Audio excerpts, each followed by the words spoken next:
¿Qué tenemos hoy? Hoy tenemos una conversación que aborda uno de los aspectos centrales del pasado, pero también del presente de la Argentina, que es nada menos que los derechos humanos.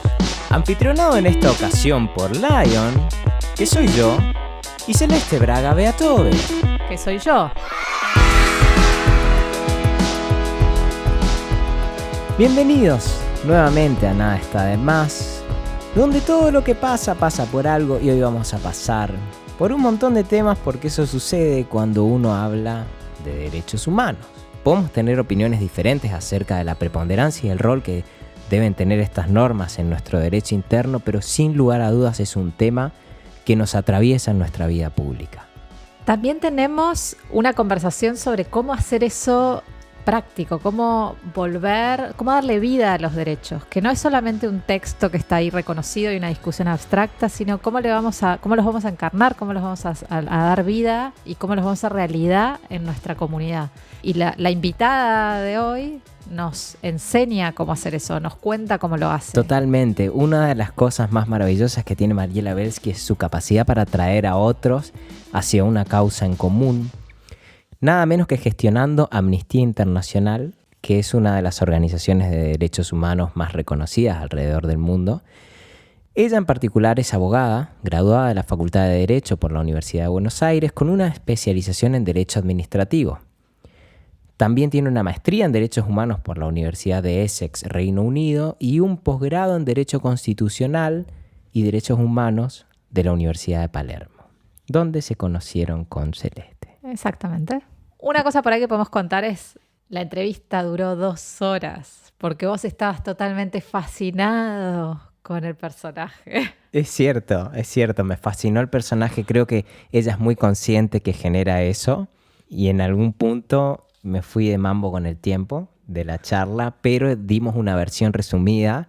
Pasa que a veces cuesta que los invitados relajen frente al micrófono, y con Mariela pasó casi lo contrario, te diría, que de repente parecía que me estaba tomando un café con ella y en algún punto era como, hey, hay que hacer entrevista. Pero esa es parte de la magia de Mariela, que uno se siente, te sentís como en casa, como entre amigos, como con ganas de salir a conquistar derechos. Que arranque la conversación. Eso mismo. Gracias por aceptar la invitación. Hoy el objetivo es conocer cómo te convertiste en Mariela Belsky, pero solo para ubicarnos en el rol, me gustaría que nos aclares una cosa. En alguna entrevista te escuché decir que Amnistía era un movimiento más que una ONG. ¿Por qué y de qué se trata esto? Porque Amnistía en realidad es una organización donde la gente tiene mucha participación y mucho poder de decisión. Es una organización que conceptualmente se considera a sí misma una organización sumamente democrática. Todas las decisiones respecto a políticas de la institución se toman por votación. Eso quiere decir qué piensa Amnistía, para dar un ejemplo, sobre el aborto. Y esas decisiones se toman en general en asambleas internacionales que se dan en algún país del mundo, donde los 10 millones de miembros y miembros que tiene Amnistía en el mundo, eso quiere decir que Amnistía tiene 10 millones que contribuyen a la organización con dinero, y de eso vivimos. De esos 10 millones en todo el mundo, una representación de cada sección va a la Asamblea General, calculada 2.500 personas, y en esa asamblea, muy parecido a cómo se toman las decisiones en Naciones Unidas, te diría idénticamente, se toman las decisiones en Amnistía, ya sea cuestiones vinculadas a la organización interna, presupuesto, staff, oficina, todo lo que es muy interno como lo que es muy externo, ¿no? La posición institucional respecto a diferentes cuestiones. Y esos espacios son bien interesantes porque, por ejemplo, para darles un ejemplo, cada sección puede presentar una moción sobre un tema que le interese, y esa moción tiene que tener una cantidad de votos determinada para pasar a Asamblea General y ser votada en Asamblea General positivamente. Entonces, por ejemplo, Israel yo estoy en Amnistía desde el 2011, viene desde el 2011 peleando la objeción de conciencia respecto a la obligatoriedad que tiene Israel para hacer el servicio militar. Que Amnistía tenga una posición respecto a eso, digamos, respecto a que haya objeción de conciencia, que se habilite en Israel pelear, bueno, Y todas las asambleas generales de que yo tengo recuerdo, Israel viene y presenta esa moción que todavía no logra pasar, ¿no? Debe ser una cosa realmente desafiante ponerse de acuerdo con tanta gente, ¿no? Yo ahí quería hacerte otra pregunta que está vinculada a esa. Por un lado, la dificultad de los acuerdos, pero por otro lado, ¿cómo hacían física, cuando el mundo físico era la normalidad, y cómo lo hacen hoy eso? Es bien interesante tu pregunta. Esas reuniones son fascinantes porque Amnistía es una organización internamente política, hay que hacer política. Entonces, para aprobar una de estas mociones, no dormimos. Esas semanas son fascinantes. Cuando Amnistía discutió la moción sobre trabajo sexual, Amnistía está a favor de la regulación del trabajo sexual. Yo recuerdo, eso fue una asamblea en Irlanda, no dormí una sola noche. Y Argentina tuvo mucho que ver, porque lo que haces es empezar a negociar con los países que están más o menos en tu línea, te juntás a la noche, haces estrategias, no dormís, la pasamos súper bien, en el medio cantamos, es como pasa de todo en esas asambleas y vamos como viendo quiénes se van a oponer, cuáles son los países que se van a oponer. Vamos a hablar con esos países para convencerlos de nuestra posición. El sur global, el sur de América Latina en general es bien progresista y los países nórdicos también, pero Amnistía es bastante conservadora por sus orígenes, ¿no? Entonces hay como una línea muy progresista que vamos con los temas más progresistas y después hay una línea muy conservadora que insiste con los derechos civiles y políticos y vienen con los temas más clásicos de derechos, ¿no? Que son más fáciles de aprobar en Amnistía, no requieren tanta rosca, por decirlo de algún modo. Se divierten menos en las asambleas que nosotros. Y la verdad, Cel, es que la asamblea de este año se va a hacer en noviembre solo al efecto de aprobar la memoria y el presupuesto. No se van a aprobar mociones, porque todo eso rico de la discusión no se puede dar online. Lo que estamos viendo es, primero vamos a aprobar una plataforma que habilite 2.000 y pico, 3.000 personas, ¿no? Y nombrar unos cargos de gobernanza. Y el año que viene, si se puede hacer presencial, probablemente volvamos a las mociones. Qué increíble, porque deben ser la organización, digamos, si uno tuviera que imaginarse la democracia global, ¿no? Posiblemente ustedes tengan el mayor know-how para eso, ¿no? Para imaginarla. Mira, yo te voy a ser muy sincera, yo soy muy crítica con esa democracia. A los directores de secciones esa democracia a veces nos cuesta mucho. Y así como en el relato por ahí a vos te suena qué maravilloso, en la práctica tiene un montón de problemas esta democracia. Porque ¿qué es lo que pasa? Todas las secciones, que somos más de 160, Amnistía tiene distintas formas de presencia. En general, secciones como Amnistía Argentina, en 163 países. Después tiene oficinas nacionales, que son lo que eran los BRICS, ¿se acuerdan? Los famosos BRICS. Bueno, en China no podemos tener una oficina, en Rusia tenemos una persona, pero Sudáfrica, Brasil, esas oficinas nacionales en el futuro pasarán a ser secciones, hoy dependen del Secretariado Internacional. Tenemos las secciones del norte, que son las secciones ricas. De esas ricas, 13 son muy ricas y eso les da mucho poder. Entonces hay un poder ahí arriba en el norte muy fuerte, impone ideología. Nosotros los del sur somos todos financiados. Argentina es la primera sección del sur que probablemente en 2025 sea autónoma y tendremos poder. Vamos a autofinanciarnos. Yo cuando ingresé en Amnistía en el 2011, en todos estos años, uno de las apuestas de Amnistía Internacional para Amnistía Argentina era que Amnistía Argentina era un país prioritario para crecer. Hay países prioritarios por temas de violación de derechos humanos, pónganles México. México es prioritario para crecer y para derechos humanos. Siria es un país prioritario en materia de derechos humanos. Hay países prioritarios para crecer en miembros, porque nosotros somos una organización que nos financiamos de personas. Esas personas que después van a la asamblea, ¿no? Que les contaba. Y esas personas no son abogadas expertas y abogados, o sea, son personas, son maestros, es una ama de casa, eso también es todo un tema, porque esos temas complejos de políticas sobre temas de derechos se discuten con gente común, que no tiene formación jurídica, y eso es todo un desafío, por un lado, ¿no?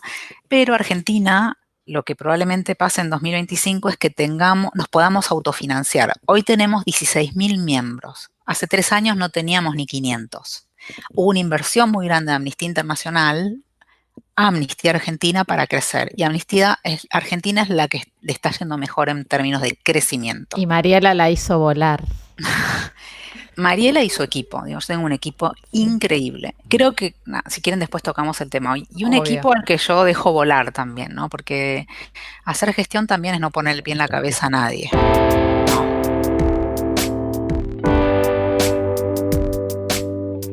En relación a esta idea de amnistía que está incluso dentro de su propia definición, ¿no? Amnistía internacional, y en particular en la Argentina, donde famosamente tenemos discusiones extremadamente parroquiales, discusiones viejas también.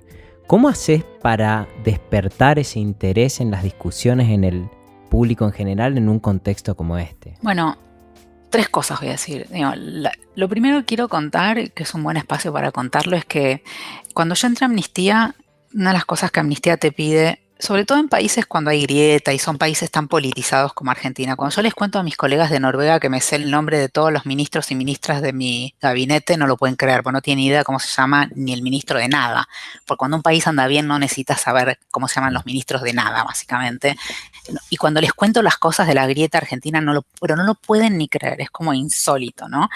Les encanta que les cuente, porque les parece como una novela para ellos, no sé, es muy loco. Cuando yo entré a Amnistía en el 2011, yo venía de trabajar muchos años en la Asociación por los Derechos Civiles. Es bien interesante, ¿no? Porque si alguien mira qué es la Asociación por los Derechos Civiles, quiénes son sus integrantes, quiénes eran sus integrantes, alguien podría decir, bueno, Mariela viene de ese mundo. Pero cuando entro a Amnistía Internacional, mis primeros años fue un poco de construcción de Amnistía. Amnistía no era tan conocida en Argentina. Yo no me había sentado nunca, después de 11 años en la Asociación por los Derechos Civiles, con alguien de Amnistía, rarísimo. Si vos trabajas derechos humanos, te conocés medio el mundillo, es pequeño. Claro. Amnistía era como algo medio raro en Argentina, no había como disparado, ¿no? Y yo me tomé varios meses sola en la organización para pensar qué quería hacer en Amnistía y entender Amnistía, porque Amnistía no es una organización local, es local, es regional, es internacional. Y la verdad es que me tomé esos 6 meses sola, que fue fascinante el trabajo que hice y demás para pensar qué quería hacer y la estrategia que pensé para posicionar Amnistía incluso en ese momento. La búsqueda de los perfiles fue una de las estrategias, ¿no? Buscar perfiles muy poderosos, como con requisitos muy contundentes, como decir, acá se está armando algo bueno, y eso fue una estrategia. Pero cuando empezamos como a ser más o menos conocidos en Amnistía, fue con el tema del memorándum de entendimiento con Irán, y te diría Milagro Sala, ponele. Entonces yo ya soy K, digamos, ya automáticamente Mariela era acá, ¿no? Es como, ya estoy como encasillada ahí. El gobierno claro, te perciben así. Sí. Bueno, y el gobierno de Macri también se ocupó mucho de construir esta idea de que Amnistía en Argentina es acá, pero Amnistía en el mundo es seria, ¿no? Como cuando salíamos con alguna crítica, tuvieron una estrategia muy inteligente, como de dividirnos, ¿no? Como decir, bueno, Amnistía Argentina es acá porque su directora es acá, pero en realidad en el mundo es seria y es una organización como la gente. Hubo una estrategia de desarmar Amnistía que para nosotros es puro éxito, porque si estás tan preocupado por armar como este relato, es porque Amnistía te está molestando en algún sentido, ¿no? Sí. Pero Amnistía es una, y Amnistía es una en todo el mundo, y yo, de veras, cuando hablo, jamás hablo a título personal, excepto que ustedes me digan, esto me lo es, digamos, quiero decir que pasé muchas noches sin dormir, muchas noches de mi vida en Amnistía, pasé sin dormir porque Amnistía realmente es una organización apartidaria, no somos apolíticos, porque tenemos políticas sobre temas que son bastante similares a los de Naciones Unidas. Muchas de esas políticas a mí me parecen que están bien y Mariela está de acuerdo. Y hay muchísimas que Mariela no está de acuerdo con ninguna, que nunca yo personalmente diría a mí esta política, esa sería mi posición sobre ese tema. Hay muchas que para mí son muy conservadoras desde lo que es Mariela, ¿no? Pero bueno, yo soy la vocera de Amnistía y si algún día me siento muy incómoda me tendré que ir, pero en principio me acomodo, digamos, porque no me genera un conflicto irremediable que no puedo. Y las noches que pasé sin dormir siempre fueron cuando hubo cambios de gobierno. ¿Cómo nos vamos a posicionar con el gobierno de Macri? ¿Cómo nos vamos a posicionar con el gobierno de Alberto y de Alberto y Cristina?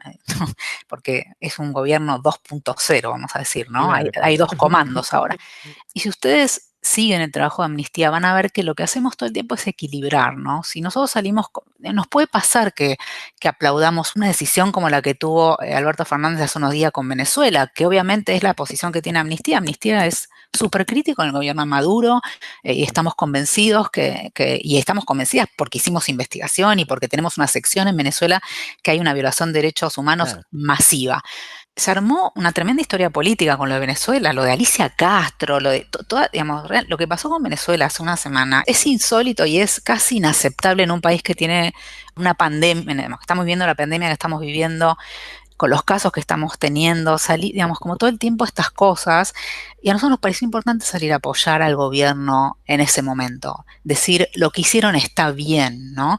Y eso, Venezuela siempre fue algo que nos equilibra, refugiados es algo que nos equilibra, pero muchas veces tuvimos que salir a criticar cuestiones de, no sé, me acuerdo en la época de Macri cuando hubo un retroceso respecto a la política migratoria. Chau, sos kirchnerista, digamos, ¿entendés? Nuestra posición de Venezuela es históricamente la misma, o sea, nunca cambió. Y Mariela, ¿cómo se explica que un gobierno que es tan fan de los derechos humanos, supuestamente, tenga una posición tan timorata en ocasiones sobre el tema Venezuela, ¿no? Y salen ratificando el informe de la ONU de Bachelet y después un llamado a Nicolás Maduro para explicarle que no sé qué. Bueno, pero es por lo que yo te decía, gobierno 2.0, doble comando, o sea, es como hay que conformar a todos, ¿no? Se me ocurre que si fuera simple comando y Alberto estuviese gobernando... Dentro de la coalición kirchnerista, entonces. Es casi incomprensible, o sea, probablemente porque no creen en las investigaciones miles, no solo Amnistía, Human Rights Watch, Naciones Unidas, de investigaciones contundentes que hablan de casos específico de violación de derechos humanos. O sea, esta nueva época que estamos viviendo, ¿no? Como que uno cree lo que, no sé, lo que su Constitution dice, y viste, se alimentan en ese mismo grupo, digamos, ¿no? Como, y la falta esa, un poco de falta también de escuchar otras voces y la falta de esa conversación más, no hablarnos entre nosotros mismos y escuchar otras voces y escuchar con respeto, y se mezcla con intereses políticos, con acuerdos, con fanatismos, es la grieta, digamos, es como esa grieta, ¿no? Y es súper engañosa porque empezás a hablar del mote en lugar de hablar del caso, ¿no? En lugar de hablar de Venezuela, estás hablando de la grieta, ¿no? Y de si eso es contra Estados Unidos o si Rusia o si no sé qué, y en realidad eso no es lo que importa es que hay gente que se está muriendo. Exactamente. Entonces, es una herramienta de distracción muy... Total.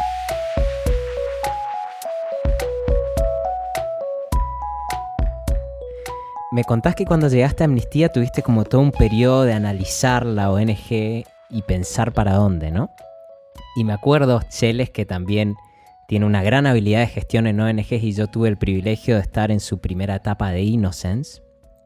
Y cuando llegó, me acuerdo de los primeros meses, era 8 de la mañana, nos juntábamos a leer sobre prueba y a entender completamente el diagnóstico de hacia dónde ir. Y esos son frutos que se cosechan mucho tiempo después y hasta el día de hoy, ¿no? De hecho, bueno, ayer salió libre González Nievas, que era un caso que se trabajó en Innocence. ¿Y cómo sentís que se capitalizó ese esfuerzo inicial a lo largo del tiempo? Bueno, respecto a las estrategias, las estrategias y las ideas de las cuestiones que hacemos, que llevamos adelante, son variadas. Algunas son herramientas que ofrece la organización y ahora voy a ir al caso especial de González Nieva, que aparte me parece interesante detenernos porque nos une con Celes, porque es un caso que llevó el Innocence, pero Amnistía tuvo un montón de trabajo y tuvo mucho que ver, y quiero contar qué hicimos con ese caso, qué hizo cada uno, ¿no? Qué hizo Innocence, qué hicimos nosotros, cómo fue.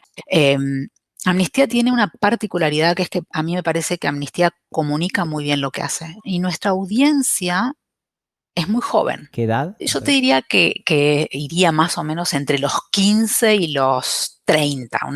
Te diría todo ese abanico es como las edades. Después tenemos gente grande que sigue Amnistía hace años, ¿no? Que desde el recital famoso de los 80, digamos, que tiene como una admiración por Amnistía, independientemente de lo que estamos haciendo ahora, que es como mucho más moderno. Pero a mí me tocó mucho, yo cumplo 49 este mes, o sea, mi organización es muy joven para mí, digamos, pero yo, la verdad, estoy todo el día mirando como cosas modernas, nuevas. Voy y les digo, a mi equipo de comunicación le digo, tenemos que hacer un video en 3D, que lo vi en Inglaterra hecho por cualquier otra cosa que nada que ver. Traigamos el tema del 3D al aborto, hagámoslo. Bueno, voy a dar una primicia acá, ¿no? Entonces, una idea es agarrar el puente de la mujer y convertirlo en percha en 3D. Bueno, yo te traigo la idea medio cruda, después ustedes me la devuelven, ¿entendés? Como Espectacular. todo lo que hace Amnistía Argentina lo toma Amnistía Internacional. Es tan bueno el equipo de comunicación que de verdad trasciende en Argentina, digamos, ¿no? Y ahora yendo al caso de Jorge, así trabajamos todos los casos individuales que nos llegan de víctimas de violaciones de derechos humanos. El caso de Jorge a nosotros nos llega por Mario Coriolano. Mario Coriolano es el defensor de la provincia de Buenos Aires de Casación Penal y nos pone en contacto con Innocence. Y ahí lo que nosotras decidimos es hacer lo que llamamos una acción urgente. Una acción urgente se hace cuando cualquier persona está en una situación cuyos derechos se le están violando, se activa el sistema internacional de Amnistía Internacional y se genera una acción de firmas que tiene que ver con cómo nació Amnistía. Porque Amnistía nace con firmas, digamos, con un periodista que escribe en un diario para que se liberen unos jóvenes portugueses que habían brindado por la libertad y los ponen presos. Entonces el fundador de Amnistía, que se llama Peter Benenson, que era un periodista, escribe en un diario, The Independent, pide firmas para que se liberen esos portugueses en el diario y se generan un montón de firmas y se los libera. Y esto de las firmas en Amnistía es la marca registrada. Y lo que hacemos nosotros es esta acción urgente que juntó más de 800 firmas, pero lo que se hizo fue que le llegaron a Jorge más de 300 cartas. Jorge no lo podía creer, le llegaban cartas en todos los idiomas, la llamaba Noé, que es la abogada que trabaja el tema, y le decía, traducime, no entiendo nada. Y las cartas lo que decían es, te estamos acompañando desde Turquía, desde China, desde Noruega. Y él lo que decía es que lo hacía muy feliz porque era como un acompañamiento, él estaba muy agradecido. Y de verdad, yo creo que Amnistía, el rol de Amnistía en este caso fue crucial porque esa presión a la Corte, las mismas cartas que le llegan a Jorge, más las firmas le llegaban a la Corte. Y se te llenan de cartas de sobre a la Corte ve que hay una mirada internacional sobre el caso. Hay una anécdota muy, muy cómica, que no es cómica, más que cómica, pero es bien interesante, esto no pasó nunca. En Amnistía existen grupos de trabajo en las distintas ciudades de Amnistía. En Argentina no lo tenemos, pero en Europa sí. El grupo de Cataluña, de España, tomó el caso de Jorge. Lo que hacen los grupos es tomar casos de distintos países. Y todos los 19, que es el día que él había quedado preso, hacían un recital online por Jorge. Y Jorge lo veía, no lo podía creer. Durante todos estos años, del 2018 ahora, todos los 19 había un recital para Jorge. Es muy interesante lo que contás porque lo que funciona como presión para los actores judiciales que durante mucho tiempo, porque Jorge pasó casi 13 años de su vida preso, hay que decirlo, por un crimen que no cometió, y la única prueba de cargo que había en un expediente, en su momento cuando lo revisamos eran como 13 cuerpos de expediente, es una locura. Era un reconocimiento fotográfico hecho en comisaría. Con esa sola prueba, todas las instancias judiciales confirmaron una condena a 30 años. Pero cuando digo todas las instancias judiciales, me refiero también al Superior Tribunal de Justicia de la provincia de Buenos Aires, digamos. Y la Corte se tomó como 5 años en mirar ese expediente. La metáfora es muy bonita porque es la gente cuidándolo a González Nieva y esa misma acción es presión para la política, que está totalmente desconectada, ¿no? Para mí fue una alegría tremenda conocer la absolución y bueno, Mariela siempre me fue contando, Lion, estos pasos que hacían para conseguir la libertad, porque la libertad fue gracias a esa acción de Amnistía.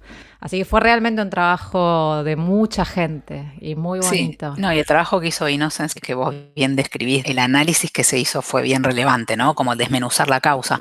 Pero es cierto que las chicas, Paola y Noelia, que son dos colegas mías en la organización, fueron el día que se había pedido la prisión domiciliaria. Pedimos ser parte del juicio y fuimos, estaba la presión de Amnistía ahí. Ese día la prisión domiciliaria. Parece nada, pero que Amnistía esté como observador en un caso es fuerte, porque se va a saber internacionalmente. Entonces, nosotros siempre decimos cuál es nuestro valor agregado en este tema, en este otro, porque también la sociedad civil argentina es muy robusta y muy rica y no nos gusta meternos en temas donde ya hay redes trabajando. Tenemos como principio que los temas que hay redes, trabajamos en red y donde lideramos, pero lideramos más los temas tipo refugiados, Venezuela, los temas más internacionales. El resto de los temas, cuando trabajamos en Argentina, en general es todo en red, porque Amnistía también es muy fuerte y también invisibiliza. Entonces, cuando nos empezamos a dar cuenta que en los diarios salía Amnistía Internacional y otras organizaciones de la sociedad civil, dijimos no. Este no es nuestro valor agregado, invisibilizar a organizaciones que vienen hace añares peleando por derechos de las comunidades migrantes, por ejemplo. Hay algo que me gusta mucho ahí, que veo, por ejemplo, tu gran registro emocional, ¿no? De traer a la persona adelante, cuando generalmente el problema en las organizaciones no gubernamentales suele ser el inverso, que se ocupan tanto de las causas que a veces las personas quedan relegadas a un segundo lugar. Y también creo que tiene que ver con otra de las cosas que me interesaba saber, que es cómo se manejan en el marco de lo que llamamos la grieta, ¿no? Y yo creo que acá juegan un rol gigante las emociones, ¿no? Porque vos le das un fact, un hecho a una persona que piense distinto y lo resiste, pero cuando vos lográs que lo sienta, es más probable que se ponga de tu lado, digamos. Y no es menor esto que me contabas hoy de decir, de tomar una postura y que digan, bueno, Mariela es K, ¿no? ¿Cómo haces para transitar eso como organización? Mira, al principio lo padecí mucho, emocionalmente incluso. Creo que, mira, yo recuerdo una reunión con Marcos Peña y Macri en la Quinta de Olivos, y una discusión con Marcos Peña porque el gobierno de Macri estaba muy enojado por ese informe que sacamos nosotros, que era un informe sobre trolls, que en ningún momento decía que el gobierno tenía un troll center, pero claro, la oposición lo usó, el informe, el informe ese también, estas historias de amnistía, fue increíble porque sale el informe el día después que pasa todo lo de Cambridge Analytica y lo de Facebook. Entonces, era un tema de recontraagenda, pero fue todo casualidad, o sea, no es que nosotros íbamos a sacar tal día y el día anterior pasó eso. Cuando yo tuve esa conversación con Marcos Peña sobre ese informe, en un momento a los gritos, porque fue una reunión muy tensa, me dijo, vos tenés que tener la piel más así. Más gruesa. Como diciendo, no, deja de llorar. Y la verdad es que ya a esa altura yo tenía la piel más gruesa y ahora ni te digo, o sea, no me entra, digamos, como que uno aprende en el camino y como que no me importa lo que digan de mí ni de la organización, pero una de las cosas que hacemos mucho es como estudios hacemos mucho estudio de audiencias, hacemos algo que se llama social listening para ver un poco cómo insertar nuestros mensajes. Amnistía es un poco sofisticada en ese sentido y está buenísimo porque hoy se trabaja mucho lo que es con data. Con esto aprendimos que hay gente que vos no vas a traer a tu costal nunca. O sea, hay gente que no va a querer amnistía nunca. Ese grupo de gente no intentemos porque no tiene sentido. Hay gente que está más en el medio que podemos traer hacia nuestra organización, y esa gente es un target nuestro, ¿no? Y hay gente que te adora y ya está, la tenés como de tu lado. Y esto funciona para todo lo que hacemos. O sea, nosotros decimos, por ejemplo, el caso de González Nieva es un caso que para nuestra membresía y para la gente en general es un caso difícil, ¿no? No es un caso que la gente abrace así, tenga tanta sensibilidad para recibir tan fácil, ¿no? Los de condena errada, decís. La gente, cuando digo la gente, es la gente de calle, ¿no? La gente dice, no termina de creer si esto es verdad, es mentira. Cuando hay casos como ponerle, incluso el caso de Vanessa, que es una chica peruana que termina deportada en el gobierno de Macri porque había tenido una condena hace años por tráfico de droga, que la separan de sus hijos. Es un caso tremendo. Ya volvió Vanessa hasta acá y es enfermera y está colaborando con la situación en la que estamos viviendo. Ese caso es desgarrador, pero era increíble. Lo medíamos en la gente y no, era como, no cala. Es que hay una suerte de construcción de que si vos tenés un sistema judicial, eso por default yo creo que la ciudadanía piensa que funciona, ¿no? Entonces, contradecir esa creencia tan instalada realmente es muy, muy difícil con los casos de condena errada. Ahora, ¿qué te quiso decir Marcos Peña con lo de la piel más dura? Bueno, porque en esa reunión un poco hablábamos de los ataques que había tenido Amnistía. Esa reunión fue una reunión a la que vino el secretario general de Amnistía Internacional, que en ese momento era Salil Shetty, que es de la India, y vino la directora regional, Erika Guevara, que es mexicana. Y la verdad es que honestamente vinieron para decirle al gobierno de Macri, no existe Amnistía Argentina y Amnistía Internacional. Somos una amnistía y lo que ella dice acá está avalado por nosotros. Porque Amnistía, aunque ustedes no lo crean, cada vez que nosotros salimos con algo, pasa por la oficina regional, pasa por el Loan Policy de Londres, no salimos así nomás. Yo no pongo la agenda, o sea, no es así. No es que un día me levanto. Si hay un tema de agenda que está dentro de los temas de agenda de amnistía, lo ponemos, pero lo discutimos mucho internamente. No es que... Es muy interesante lo que decís porque es uno de los déficits que tenemos en la Argentina para tener buena política, ¿no? Que es la idea de la investidura. Vos decís, yo soy Mariela, directora de Amnistía, y no soy Mariela. Soy la directora de Amnistía, ¿no? Es esa conciencia institucional que nuestra clase política en general no tiene. Por eso este link automático entre si le pego a Mariela, le estoy pegando a Amnistía. Bueno, pues no. Si le pegas a Mariela, no le estás pegando a Amnistía. Y tenés solo un elogio más y te voy a hacer una pregunta. Tenés esta capacidad para haber desarrollado la piel gruesa sin perder sensibilidad, ¿no? Que eso es algo muy complejo de adquirir, porque siempre el temor está en que si uno agranda la piel, uno quizás pierde su capacidad de ser sensible ante el mundo, ¿no? Ese equilibrio sí me interesaría que nos cuentes cómo lo adquiriste. Y luego una pregunta que va más hacia los temas o hacia la agenda de derechos humanos que me interesaría que conversemos. Hace poquito estuvo con nosotros Silvina Ramírez. Y una de las agendas de amnistía en las que creo que fue muy innovadora y muy disruptiva en eso, porque no muchas organizaciones estaban trabajando esos temas, es la agenda de pueblos originarios. Y quería preguntarte también cómo la ves, hacia dónde crees que va, si es que va, qué está sucediendo con eso. Cuando yo entré a Amnistía Internacional en Argentina, lo único que Amnistía Internacional había hecho era una investigación sobre una comunidad indígena en Formosa. Era como el antecedente del trabajo de Amnistía antes que yo entre. Y es una agenda que continuamos, por supuesto, porque era como un sello que Amnistía ya tenía, y profundizamos. Y la verdad es que primero hicimos un gran trabajo que incluye a Silvi Ramírez, esto, ¿no? Lo hicimos en todas las áreas. Como Amnistía tenía que legitimar su espacio. No es que de repente llegabas y trabajabas indígenas. Amnistía Internacional había trabajado indígenas sin haber hablado o sea, sí por ahí hablado, pero no formaba parte de la red de organizaciones que trabaja los temas indígenas. Digo nosotras porque éramos 6 y las 2 personas que iniciaron conmigo, una sigue conmigo, que es mi directora adjunta, que es Paula García Rey, y la otra no está más, es Lea Tandeter, pero pensábamos mucho juntas, las 3, éramos nosotras 3 y una persona de comunicación nada más. Dijimos, nos tenemos que legitimar y para eso tenemos que ocupar estos espacios en red, y cuando hayamos creado ese vínculo de confianza con la red y demás, podemos recién empezar a trabajar. No puedes trabajar temas si no hablas con las víctimas. Eso es para Amnistía es básico. Nosotros no trabajamos temas donde no tenemos contacto con la víctima, donde no sabemos que estamos representando a la víctima quiere, donde jamás nos vas a escuchar decir a nosotras, por más que no estemos de acuerdo, algo que la víctima no está de acuerdo, digamos. Entonces, la agenda indígena fue una agenda muy, muy, muy importante, lo es al día de hoy. Bueno, primero hicimos toda esta cosa de legitimarnos, teníamos relación ya con Silvina Ramírez, la ADI, digamos, y empezamos con, bueno, Eli Gómez Alcorta, la actual ministra, llevaba muchas causas indígenas, estaba muy conectada con todo lo que es indígenas en el sur. Bueno, fuimos como relacionando y con las comunidades, ¿no? Con Félix Díaz, en ese momento los COM, acuérdense, bueno, en ese momento porque ahí es donde Amnistía empieza como a funcionar, pero es cuando se va Cristina y entra Macri, ¿se acuerdan que los COM acampaban en el Obelisco? Entonces teníamos mucha relación con Félix. Digamos, hicimos muchas reuniones con líderes de comunidades indígenas. El tema indígena no es fácil, es complejo y requiere como conocer las particularidades de cada comunidad, respetarlas, entenderlas. Tenés que todo eso para poder trabajar.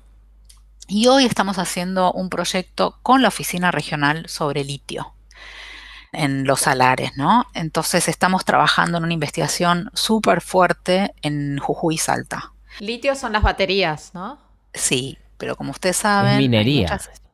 Hay muchas empresas extranjeras que vinieron en el gobierno de Cristina ya, pero siguieron el de Macri y están ahora con intenciones de explotar las salinas grandes, para explotar litio en Argentina, ¿no? Es un gran proyecto de desarrollo para el país, un país que está ahorcado económicamente, pero es un proyecto que si no se tienen los cuidados que hay que tener, va a afectar mucho el agua, la vida de las comunidades, ¿no?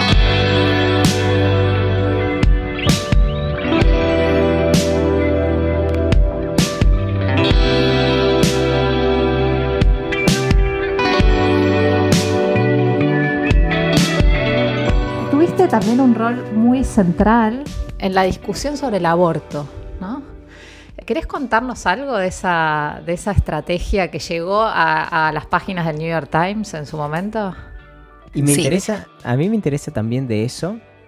¿Qué precauciones tuviste para no alienar de nuevo a alguno de los dos bandos, ¿no? Porque es una discusión tan, a todas luces, desde el punto de vista de derechos, tan clara, digamos, y a veces cuesta tanto empatizar, ¿no? Mira, en esto que te contaba de los estudios que hacemos, aborto es bien interesante porque no empezó siendo un tema de grieta.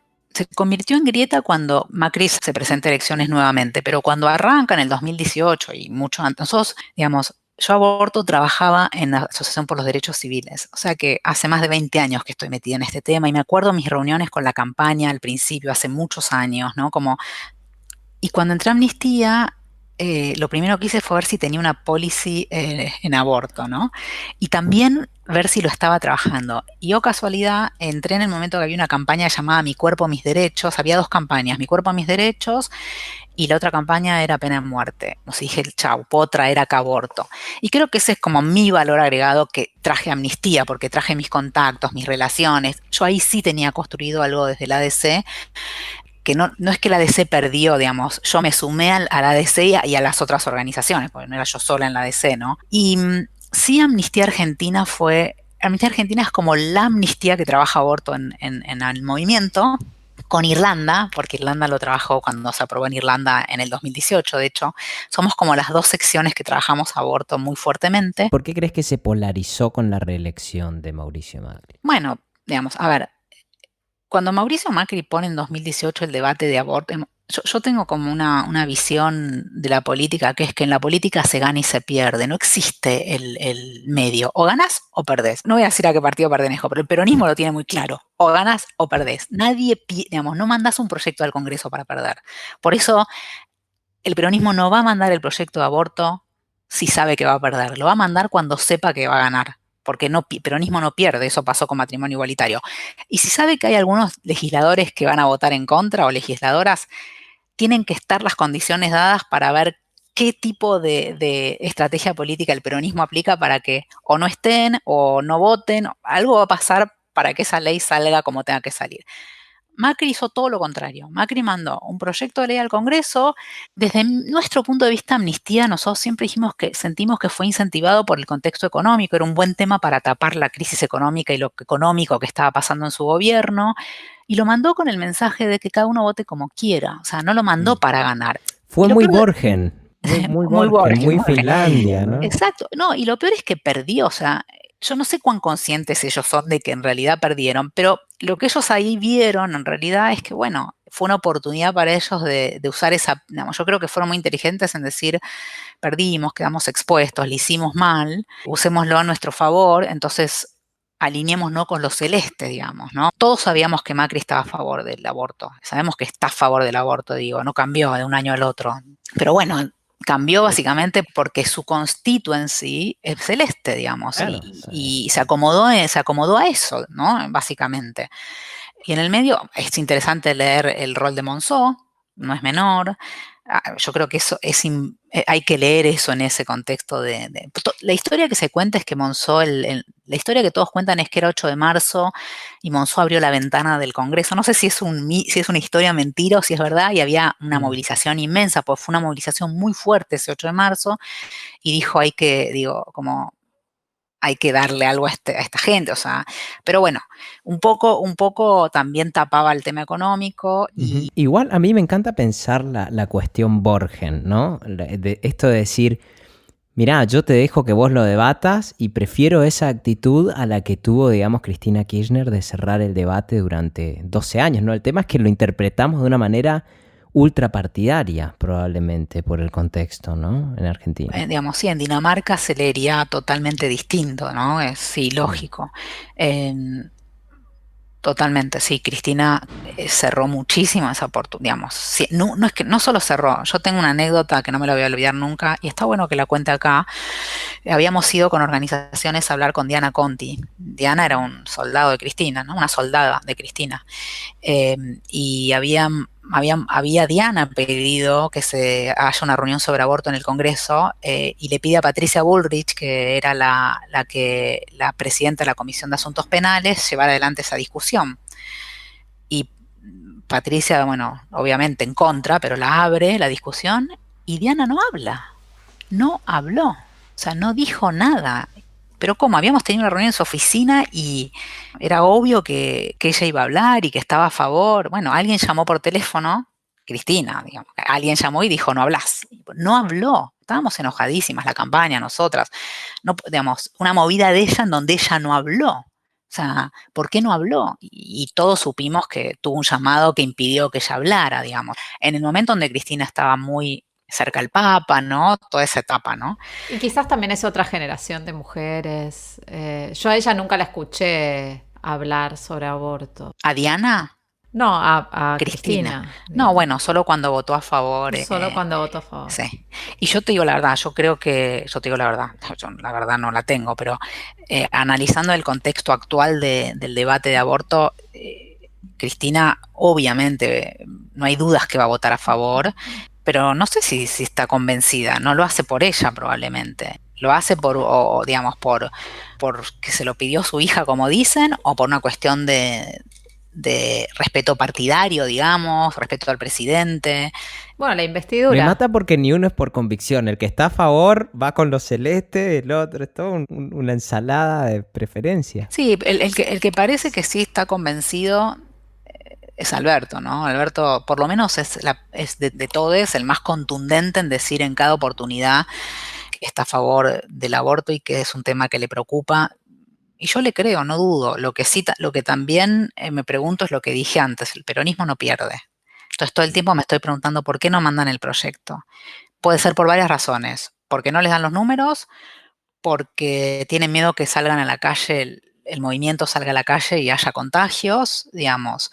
Sí quiero decir una cosa, es que el debate del 2018, gracias al envío del proyecto, de la habilitación de Macri para que se debate el proyecto, desde mi perspectiva, es el debate democrático más interesante que yo escuché desde que estoy viva. Fue espectacular.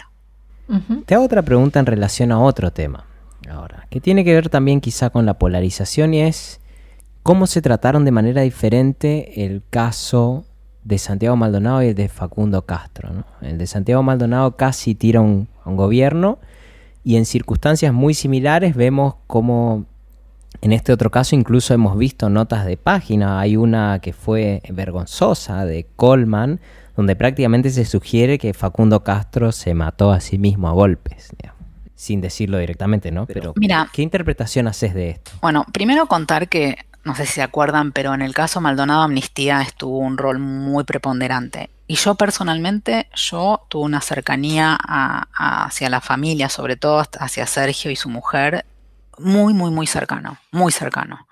Tan cercano que en un momento yo sentía que era mi hermano, digamos, que Sergio era mi hermano, lo sentí muy cerca. En un momento era como, soy parte de la familia, ¿no? Y me hacía mal porque sufría, estaba triste, o sea, me afectó mucho emocionalmente y tuve que tomar distancia a pesar del enorme afecto que les tengo, gente maravillosa.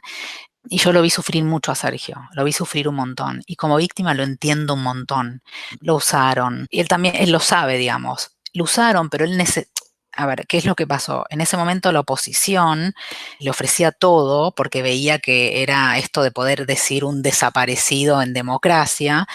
Y Sergio lo único que quería es que aparezca su hermano y al que le ofrecía lo que fuere, que lo ayudara en esa desesperación, bienvenido sea. Vos cuando sos víctima, me consta esto. Él no estaba haciendo política, estaba re triste, y venía, no sé, un diputado opositor en ese momento y le decía, yo te pago el viaje. Necesitaba venir del sur acá, o sea, necesitaba ese dinero. Entonces todo era como, ¿no? Bueno, lo mataron. La verdad es que el gobierno, yo creo que el peor momento del gobierno de Macri es con el caso Maldonado. Y eso lo hablamos en aquella reunión con Marcos Peña y los 25 minutos que vino Macri a la reunión. Y me acuerdo que en esa reunión Marcos Peña nos decía, y estaba Bruce también, nos decía, ya vas a ver que los que lo desaparecieron fueron los mapuches.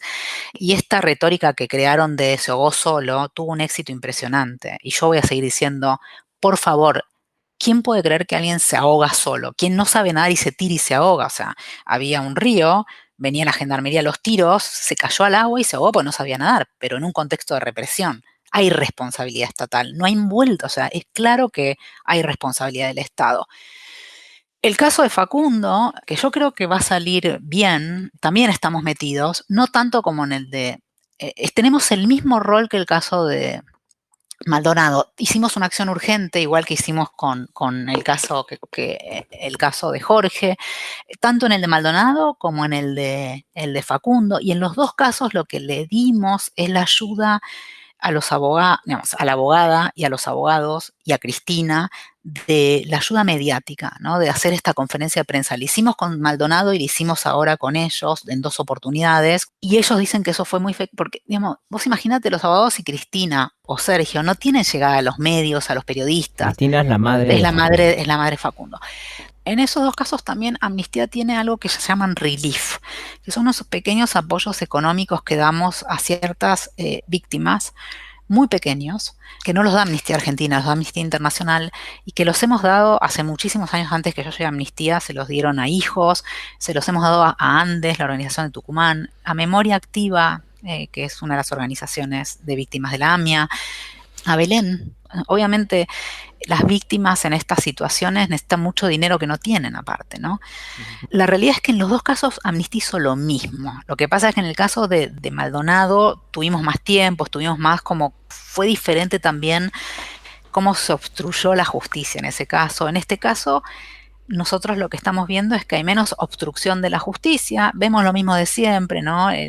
Sí, digamos, vemos que hay maniobras de la policía y de las fuerzas de seguridad históricas, pero vemos que no vemos que haya desde el gobierno ninguna bajada de línea de obstruyan esta causa, hagan cosas para empantanar la causa de Astudillo, con lo cual fíjate que la madre pedía que saquen al fiscal porque estaba súper decepcionada con el fiscal, le pusieron a 2 fiscales más que hoy están dirigiendo la causa.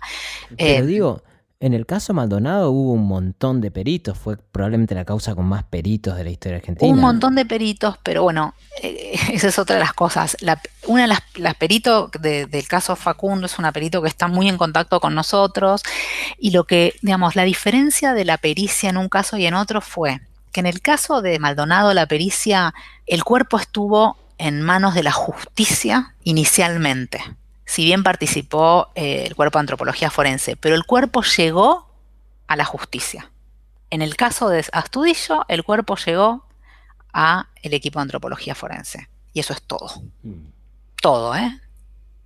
Todo. ¿Qué es esto de la falta de regulación de la evidencia, ¿no? De la cadena de custodia y de la conservación de la evidencia? Exactamente. Pero digamos, ¿vos crees que hubo una voluntad de encubrir, digamos, en el caso Maldonado? Yo no tengo las pruebas para decir esto y para afirmar esto. Lo que digo es que el relato de lo que pasó con Maldonado y el relato de lo que pasó con Facundo es muy similar, pero es muy diferente a la vez en cómo fue evolucionando, ¿no? En todo. Y a eso sumale el contexto político, ¿no? El caso de Facundo se da en un contexto político donde el responsable parece ser Bernie, que se lo ve bastante enfrentado, ¿no? Con la ministra de Seguridad que está tan cerca de nuestro presidente. Entonces, ¿por qué nuestro presidente tendría alguna intención de encubrir un caso en donde el que está involucrado es el secretario de Seguridad de la provincia? ¿Qué incentivos tiene para eso? O sea, no sé. En cambio, el caso de Maldonado se da en un momento de medio término, elecciones del macrismo, donde había toda la oposición diciendo el desaparecido del gobierno de Macri, donde podían perder sus elecciones de medio término, ¿no? Yo creo que el macrismo, a diferencia del peronismo, es excelente en el uso, tiene algo parecido a Amnistía, es excelente en el uso de su comunicación. Hace muy bien su comunicación, hizo un uso de las redes sociales muy peculiar, que yo no veo, o sea, yo no veo tanto ahora, como, no digo que no exista, pero lo que digo es que era muy evidente en el macrismo el tema del activismo, por decirlo de algún modo, en las redes sociales y de usar las redes sociales para comunicar cosas o contradecir o, digamos, no hacer política, comunicacional, que está perfecto, súper válido. Que en Borgen no pasa, ¿no? Digo, es interesante porque... Porque no había redes todavía en Borgen. 2010, todavía Claro. Twitter no... Habría que ver qué pasaría si Borgen fuera de ahora con Twitter. Viste que van a sacar una nueva temporada, de hecho ahora la están relanzando porque se viene Borgen en 2021. Por eso es que está como el furor del... Yo Borgen la vi, vos sabés que es interesante, yo Borgen la vi en el 2012 porque mis colegas de Amnistía Dinamarca nos dijeron a todos que tenemos que ver Borgen, como que había que ver Borgen. Así que una colega me pasó unos CDs y me la vi en ese momento y me pareció, es mi serie favorita por lejos, o sea, es fascinante, es todo lo que a mí me gusta, ¿no? Marie, vos sos una gran consumidora de series. Si tuvieras que recomendarle a la audiencia tu top 5, ¿cuál sería? Bueno, Borgen es mi top one. The Americans a mí me encantó porque a mí me encanta todo lo que tiene que ver con, bueno, política, espías, Rusia, Estados Unidos, esa cosa muy... Americans es larguísima, no hay que tener paciencia para verla, pero a mí me gustó mucho. Bueno, obviamente The Handmaid's Tale es tremenda, pero es genial, esa serie es fantástica. Me gustó mucho que les insistí a mis amigas que vean Mr. America, que está ahora en Flow, la tienen que ver, es genial esa serie, es maravillosa. Y me falta ver una quinta, todo el tiempo. ¿Homeland viste? Homeland, no, fanática de Homeland me las comí, porque yo siempre digo que a mí me hubiera encantado ser espía. Periodismo me encanta, pero me hubiera encantado ser espía. Tenés como un look de espía rusa, así de las pelis. Bueno, sí, mi familia es toda de Rumania, así que... Ah, mira. Sí. Mira. Rusia, Rumania. Cuando Rumania era parte de Rusia, ¿no? Vinieron, o sea, ¿tu madre es de Rumania no, o no, más de atrás? Mis padres son argentinos porque son muy jóvenes, porque me tuvieron peques, pero mis abuelos todos son de Rumania. Mira, ¿abogados? Nadie. Nadie, sos la primera. Nadie. Soy la primera. Bueno, no sé. ¿Cómo fue que se te ocurrió estudiar abogacía? Nunca lo dudé, no sé. Desde chiquita sabía que iba a ser abogada. Nunca dudé. Es como, era obvio que yo iba a ser abogada, pero no sé qué otra cosa. Mis amigas siempre decían, a mí me gusta mucho, a mí me encanta la estética en general. Me gusta lo estético en general, ¿no? Claro. Como que a ojo podría ser diseñadora. Bueno, mis amigas no podían creer que yo no era diseñadora. O sea, como que ¿por qué no fui diseñadora si es lo mío? ¿Por qué abogada? Como siempre me insistieron. Fabricás zapatos, me decían, cualquier tipo. Todo, nada que ver, era como... Y yo no. Y otra cosa que me gusta es limpiar. Yo de hecho estudié en Inglaterra y para sostener mis estudios limpiaba... en la universidad, limpiaba los cuartos de los estudiantes. Qué loco que te den ese trabajo en una universidad. Es medio bueno, era una oferta de trabajo, podía trabajar 4 horas por día y yo elegí limpiar porque lo hago muy bien. Y sabía que iba claro. Me re maltrataba a mi jefa, igual, pero yo sabía que limpiaba muy bien. Hay una anécdota que, obvio que yo todo el día usaba guantes porque... Claro. Digo, nada, usás guantes, estás limpiando cuartos de jóvenes de todas las nacionalidades, con estilos de cocinas variados, aceites pegados, digamos, ¿no? Y yo usaba guantes y pasaba la aspiradora con guantes. Y me dice, no se puede pasar la aspiradora con guantes. Y le dije, en Argentina hay una ley que obliga a pasar la aspiradora con guantes. Nunca más me dijo nada. Y yo controlo la ley argentina, le dije.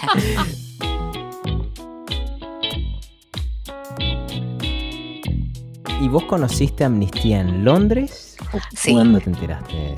Yo hice el máster en Essex y me quedé trabajando en 2 organizaciones. Una que se llama Interrights, que hace litigio internacional de pasante, y en Article 19 de pasante también. Pero me pagaban el gasto de viático, algo me daban en las 2. Y Amnistía me parecía... un sueño.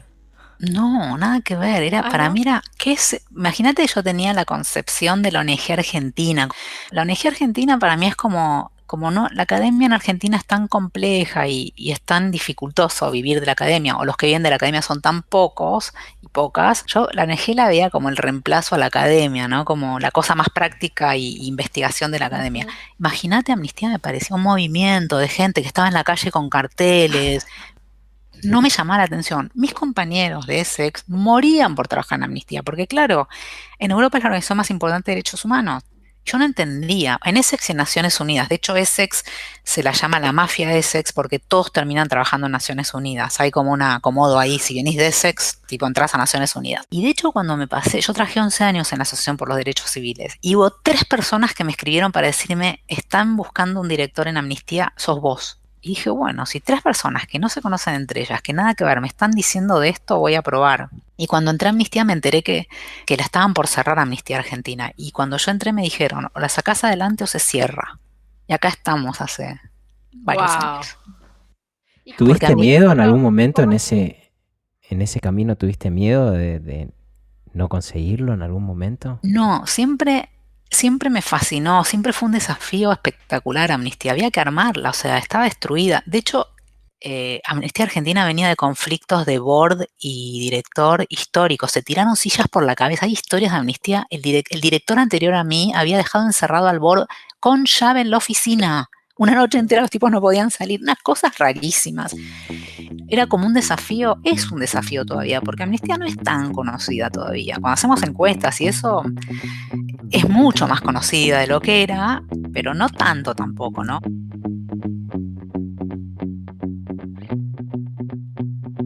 Se te ve muy, muy instalada, ¿no? En Amnistía y demás, pero ¿pensás en el futuro después de Amnistía? ¿Si hay un después de Sí, Amnistía? hace muchos años pienso el después de Amnistía. ¿Y Sí, dónde te ves? mira, a ver, a mí me encanta la política, pero yo jamás me iría a ningún lugar político que dañase Amnistía, que alguien pudiera decir Amnistía es peronista, Amnistía es radical, Mm. Amnistía es del PRO, o sea, nunca haría una cosa así, jamás, eso no se Mm, hace, ¿no? mm.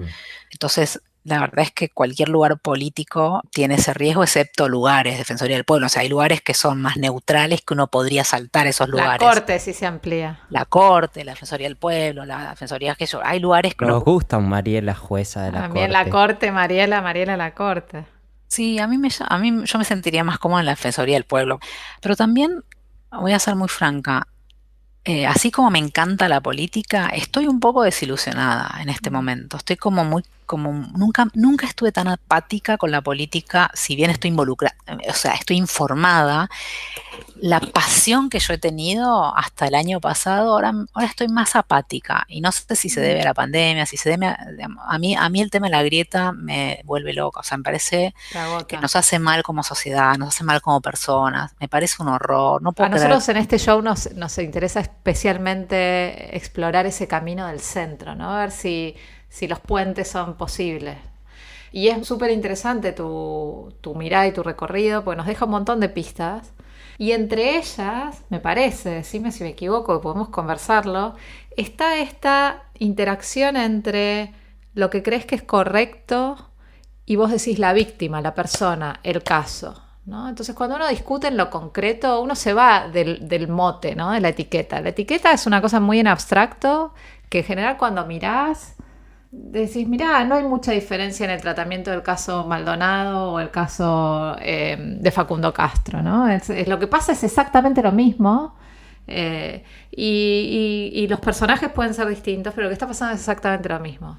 Entonces hay algo de aprendizaje del contacto con la realidad, que eso sí te da la verdadera política, ¿no? O la política de oficio, que no tiene que Sí, ver con la comunicación, quizás. sí, y también te da una cosa o sea, yo ayer cuando me enteré que quedó absuelto Jorge, lloraba. Lloraba yo, lloraban mis colegas, o sea, te da un sentido de la justicia, se me pone la piel de gallina, o sea, nosotros, y yo decía, qué afortunada se me pone la piel de gallina, que puedo vibrar el sentido de la justicia, porque no hay ningún interés político atrás que, viste, no hay doble lecturas, digamos, ¿no? Esto que incluso con Maldonado me pasaba, yo a Maldonado todo el tiempo, yo a Sergio le decía todo el tiempo, Sergio, tené cuidado porque vas a quedar pegado. Teníamos mucho estas conversaciones, más en ese momento así tan agrietado. Y Amnistía, como yo le decía, como es súper apartidaria de verdad, es el centro. O sea, nosotros decimos en Amnistía que cuando nos acusan de que somos pro Cuba, pro Estados Unidos, pro Palestina, pro Israel, estamos haciendo el trabajo bien. O sea, Porque la verdad nosotros lo que hacemos es defendemos los derechos humanos en cualquier país, no somos pro tal gobierno, tal otro. O sea, no es que defendemos que Israel no viole los derechos humanos de los palestinos, pero no somos nazis por eso, porque nos pasa eso, dice, es una organización antijudía. No, y defendemos que el gobierno israelí no viole los derechos humanos de su población o de la población palestina en Israel. Lo iba a decir en hebreo, como yo estudié en escuela judía.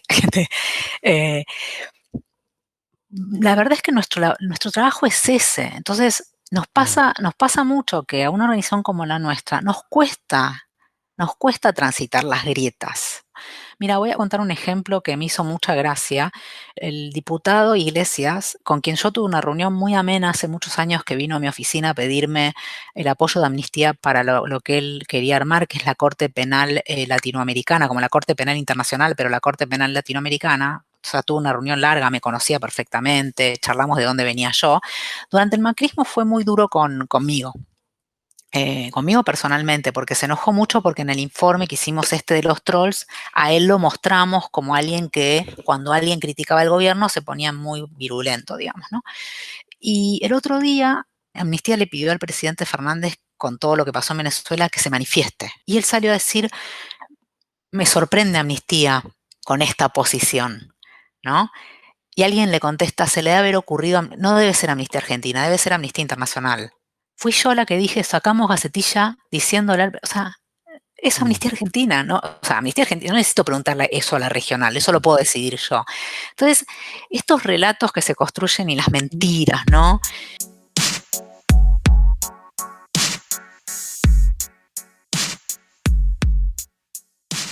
No pensaba preguntarte esto, pero a nosotros nos gusta siempre mucho hablar de espiritualidad y esas cuestiones. Y hoy mencionaste que tuviste también una educación religiosa, ¿no? ¿Fuiste a colegio judío, dijiste? Sí, mira, yo tengo una familia que no es judía practicante. Mi familia no cree en Dios, con lo cual yo toda la vida, desde chiquita, Dios no existe, o sea, así de simple. Nunca me voy a olvidar, mi mamá me dijo, mamá Mariela, Dios lo cree el hombre por necesidad de creer en algo. Mi familia es más tradicionalista, es como hacer las cenas de las fiestas de las 3 más importantes para celebrar. Yo fui a una escuela judía que te diría que de las de Argentina era en esa época de las más progresistas, súper progresista. Y en esa escuela yo te diría que académicamente no era increíble, pero lo que era increíble era lo social. Tenía mucho de la cosa de las relaciones, de la sensibilidad. Incluso mi mamá fue durante muchos años directora de una escuela judía de las más importantes de Argentina y no me mandó a esa escuela, me mandó a esta, que era porque era más progresista, claramente, ¿no? Porque la que ella fue directora era más como un poco más religiosa por ahí. O sea que si en algo impactó fue en el progresismo de tus visiones, esta educación, no religiosa, digamos. Sí, y esa cosa de mi familia de que no tenía como ataduras. Y también yo tuve padres muy jóvenes, más libres, más tranquis, más relajados. Más conectados a tu época, a su época, hay más cercanía, Sí, ¿no? sí. Con lo bueno y lo malo, ojo, digo, pero demasiado relajados para mí a veces. ¿En qué sentido? Bueno, ponele, mis papás se iban el fin de semana y me dejaban sola a los 15 años no había celular, no había nada, ¿viste? Y yo me quedaba sola todo el fin de semana, o sea, imagínate, en la casa de mis viejos sola, todo un año. Y por ahí nada, o salir no sé, como yo me lo pienso con mi hija hoy y digo, no. O me dejaban salir desde muy chica a cualquier hora, volver a cualquier hora, está bien. Bueno, no, ni siquiera creo que era más seguro, por ahí sí, pero como imagínate, yo no podía llamar de un celular y decir estoy bien, por ahí volvía a las 7 de la mañana, ellos ni se enteraban, porque como no estaban en mi casa. Entonces, como a veces pienso no, y siempre cuento esa anécdota, no sé si ustedes por ahí son mucho más chicos que yo, pero yo íbamos el fin de semana a una quinta, yo vivía en Avellaneda, yo soy de Avellaneda en realidad, y venía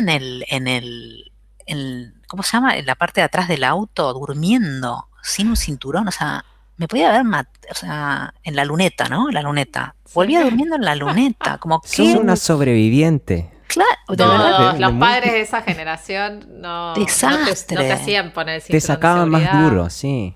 Sí, desastre. O eso, viste, que me acuerdo que el micro de la colonia de Avellaneda me venía a buscar primero a mí y era un tipo, qué sé yo, ¿viste? Y mi mamá mandándome sola la nena subiendo al micro y chau, te vas sola con el claro, que yo no, mi hija volvía en el micro y yo le decía, bajás primera, segunda, tercera, y es un divino el chico que maneja el micro, pero bueno, ¿viste? Uno ahora tiene como conciencia de otras cosas que yo creo que ellos ni tenían, no sé. No la tenían. Sí, Yo soy de las que se perdió en la playa y aplaudían buscando, diciendo que había una niña perdida. autogestionabas tu aplauso, digamos. No, pero yo era chiquita y alguien me subió a babucha, no sé, y aplaudían. Y me había ido 10 balnearios, y mi viejo jugando al truco, no sé qué estaban haciendo. Bueno, Mariela, tenemos unas preguntas que hacemos siempre al final. sí, una de ellas es si volvieras al momento en que Mariela sale de la facultad, con el diario del lunes, o sea, sabiendo lo que fue tu vida, ¿qué consejo le darías a esa Mariela? Bueno, voy a hacer confesiones de primavera acá. A ver, el primer consejo que le daría a alguien es, digamos, yo recuerdo que empecé trabajando en tribunales, ya estaba en la facultad antes de terminar, trabajaba en tribunales y me tocaba mi nombramiento definitivo y nombraron a la hija de un juez del sur, ¿no? Entonces, un consejo que me sale es, no trabajes en la justicia. no, no trabajes en la justicia. No trabajes en la justicia, si podés evitarlo hasta que esta justicia cambie, porque es la misma de ese año que no me nombró a mí y nombraron a la hija del juez que vino de... Salvo que tu papá sea juez o tu mamá sea juez. Salvo que tu papá sea juez, exactamente.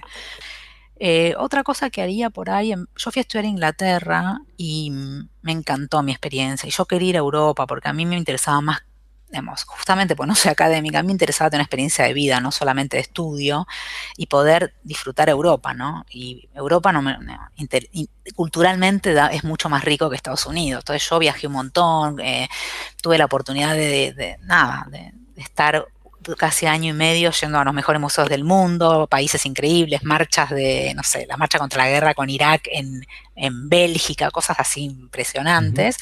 Pero sí creo que iría a estudiar a Estados Unidos, por una cuestión de que a mí me parece que si bien la formación como que en Estados Unidos la educación es más dirigida, los profesores están más encima de uno, en Inglaterra vos te armás tu carrera y depende cuánto hablas con tus profesores o qué línea le das, vos. Para mi estilo de persona hubiera estado bueno más Estados Unidos y y creo que Estados Unidos te da como todos textos y digamos y te meten temas más interesantes. Me parece que en términos académicos, para ir a hacer un máster, yo volvería para atrás y iría a Estados Unidos, eso sí. Mira.